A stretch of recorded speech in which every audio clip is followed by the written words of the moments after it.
the sort of high level thinking. Now we're going to go into some specific areas, starting with Ronnie Cowan, please. Thanks very much, Chair. I listened to your answers there, and I was waiting for one of you to mention the WASPI campaign. Neither of you did, and you read. I appreciate the work you've done within the department to make it a better department, to make it more professional, to make it a better place to work. All good stuff. But ultimately, the Ombudsman will be judged by how it handles its casework. Because people come to you sometimes at the very last resort in very desperate situations. There are hundreds of thousands of women waiting for their pension. It's not a new case, it must have been in your desk from day one. It's been running for over 7 years, and they're no further forward. I'm really quite disappointed that it's not one of your priorities going forward. Shall I answer that one? Thank you. It's a really important point, and I'm glad that you raised it, and I want to be able to talk about it. And before I say anything, I'd like to agree with what you've said. This is a very important case for us, but mostly it's important for the many thousands of women who have been impacted by it. It's been going on for a long time. They've been impacted by what originally happened, and they have been impacted by the amount of time it has taken for this investigation to take place, and I am deeply and profoundly aware of that. And as you say, it's been on my desk since I took over the role 3 months ago. It has been a very challenging case for us. I think it's probably true that for all the people who are currently at PHSO, it's probably the most challenging that we've handled for a number of reasons. And one of the impacts of our legislation, our framework, is that we are obliged to investigate in private.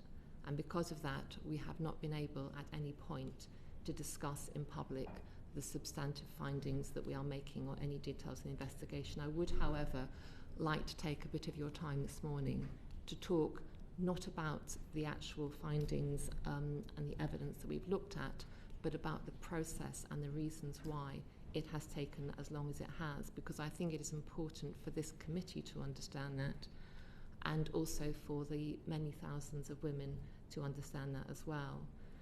We started looking at this case in 2018, and at that point we were receiving large numbers of complainants. We stopped accepting new complainants after a couple of years. At that point, I think we'd received over 500.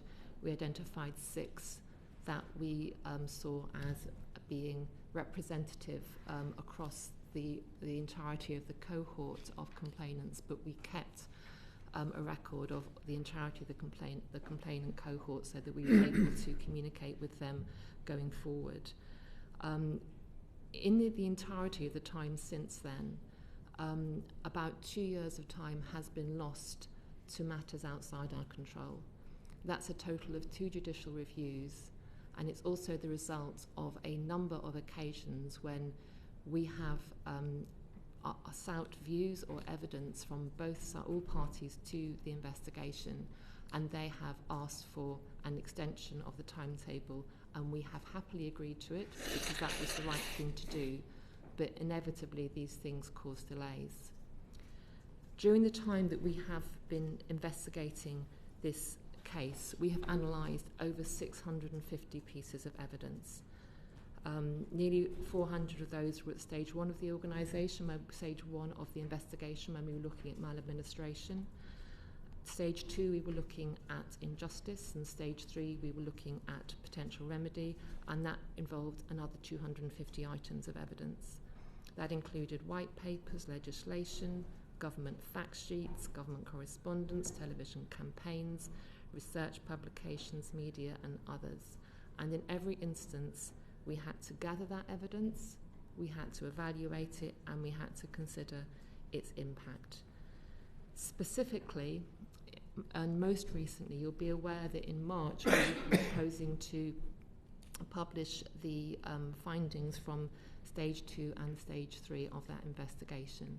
And we have always looked at how we can possibly move this investigation forward as quickly as possible, and we combined the last 2 stages in order to be able to do that when a judicial review challenge was brought by WASPI because of concerns that we hadn't fully explained how we'd analysed dates applied to the investigation, which could vary the impact and possibly the remedy. We reflected on the concerns that were raised. A consent order was agreed on, which wasn't actually approved until May. We got the order itself several weeks later. At the end of June, we received 22 further pieces of evidence from the DWP. It was important for us to reflect on these. We sought expert external legal advice. Everything all the way through this organisation has received consideration at chief executive level, and that was really important. And we do believe that the approach that we've taken to that judicial review was the right one. It actually will take less time to get the right outcome than it would have had we allowed that litigation to pursue and to continue. We're now at a stage that we are intending to share with all the parties our provisional views on the investigation by the end of next week. After that, we will provide a time frame for those parties to come back to us with their comments on our findings. And once we've had time to consider those and make any amendments we think are necessary, we will then be able to publish the final report. Could I just interrupt there? At the end of next week, is that done on the basis of it being in confidence? It will be at that point in confidence and private to the parties, yes. But it will become a matter of public record once we've received their comments and we are able to publish the final report, which will be, I'm assuming, in the new year at some point. Is there a length of time that you're setting for that in confidence period? I believe that we are seeking comments before Christmas. Maybe December the 21st is in my mind, but that sort of length of time. And we are deliberately giving more time than we normally would because we understand the importance of the matter. So this meeting, confidential meeting, who's that going to be with? Sorry, it's not a meeting. What we will do, as I say, before the end of next week, we will provide our provisional views on the injustice caused by the maladministration and on our views. To whom? To both parties, to the DWP and to the complainants. And they will have that in writing. Is it six complainants whose cases you took on? It will also go to the other complainants as well. So 500? Yeah, well, all of them, yes. Well, you said you'd taken on 6 cases out of 500. And one of my concerns is the 494. Are they being kept up to date, even though it's not specifically their case which has been examined? They have been kept up to date in terms of the progress of the investigation, and we will share the provisional views with them. By, I believe I'm right in saying that the majority have asked for that to happen by post. So within a week, let's say 10 days, all 500 cases would expect to receive written notification from you. That's right. Telling you this is the stage we're at. That's right. Indicating what will be in report 2 and report 3, which will get published in what they will see is essentially a draft of stage 2 and stage 3. Okay. And we will be seeking their views on that draft in order for us to be able to take into account those views and then issue the final report. As I say, it will be in the new year. Could I make a point here, Mr. Cowan? One of the difficulties that we have is under the law we are required to investigate in private. So we can't comment when somebody leaks the provisional view which we've sent round. And so it looks as though we're not caring or not responding, but actually what we're doing is abiding by the process which is set out in law that we have to investigate in private. No, I'm just trying to make sure that the women whose cases you're actually investigating are being kept up to date. The public discourse is a completely different thing, and I appreciate that. But as long as those women have been up to date, do you believe that up until now, and we're talking about 7 years here, during which time maybe 250,000 women have died who would have benefited from their pension, do you believe that the WASPI women have received good service from the Ombudsman? I think it has been incredibly important that we get this right. As I've said before, of course it's important, that's not my question. Do you believe they've received a good service? I think it was important that we looked at every piece of evidence carefully, and that has inevitably taken its time.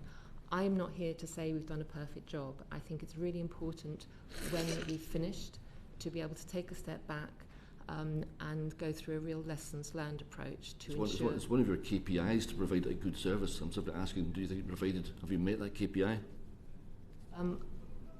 I do believe that we have taken the time that we needed to give the appropriate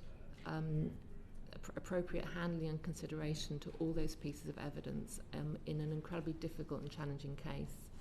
I'm open to believing, once I've gone through the lessons learned, that we could have done things differently. And at that stage, I'm very happy to come back to the committee and discuss what we could and should have done differently. And I hope that will be something that we build into how we handle cases going forward as a learning organisation. Right up at the front, in their first report, the PHSO found the Department for Work and Pensions failed to publicise the changes to women affected, which to me was a green light to go. Those women were not properly informed of what was going to happen to their pensions. All these years later, we're still in a situation where nothing's moved on. What is a reasonable date where these women will know the outcome of this inquiry and will know if they're getting compensation? Well, as I said earlier, a good chunk of the time that we've been looking at this case has encountered delays out of our control. And we would, of course, have published our findings in March had it not been for the latest judicial review.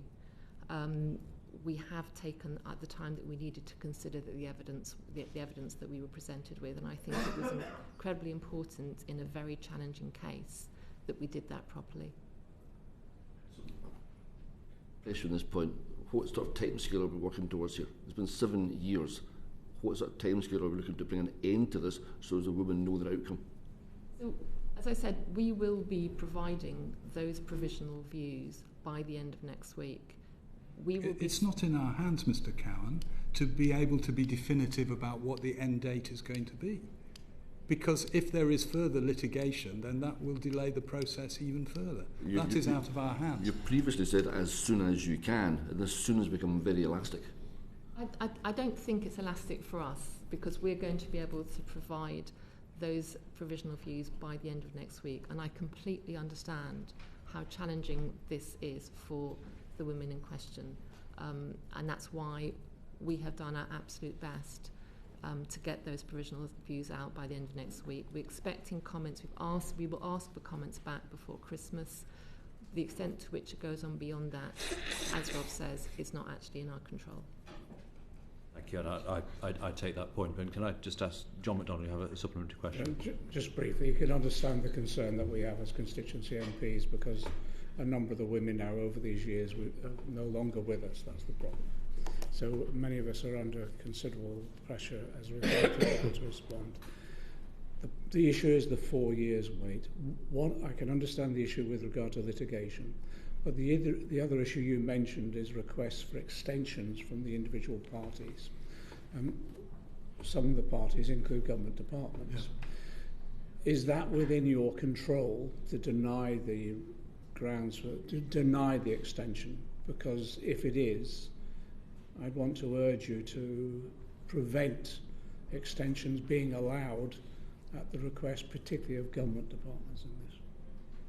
In regard to your first point, I do completely understand the pressure that you're on, and I'd like to say that we really value the support that's offered by MPs to their constituents, and one of the issues that we continuously raise is the importance of the provision of advocacy for complainants, and we really value the role that MPs have in that regard. And one of the important but obviously kind of resource issues that we faced is the need to keep everybody in the loop, including MPs. My office has written to 160 MPs literally just in the last 6 months since the judicial review was raised in March. We have offered extensions, or rather we have agreed extensions, both with the DWP and with complainants. I understand the point that you're making. We thought it was very important that when women wanted more time to consider the evidence, that the issues, whatever was being raised at the time, that we gave it to them. We I wasn't directly involved myself at the time, but my understanding is that when extensions were sought by the DWP, these were a matter of negotiation and challenge, and what was agreed was what felt reasonable at the time in terms of wanting to get the evidence, the comments from the department in question. I think it's important that PHSO is even-handed. I also think it's important that they are pragmatic and empathetic. But all of that comes within the framework of what I would want to look at going forward in terms of lessons learned. I just suggested that out of 4 years, a request for further extensions from the Department of Work and Pension would be unreasonable at this stage, and that the usual justice delayed is justice denied in the instance, particularly in this instance because of the age of the ladies we're talking about. I completely understand that, and I will wait to see what happens once we've issued the provisional views.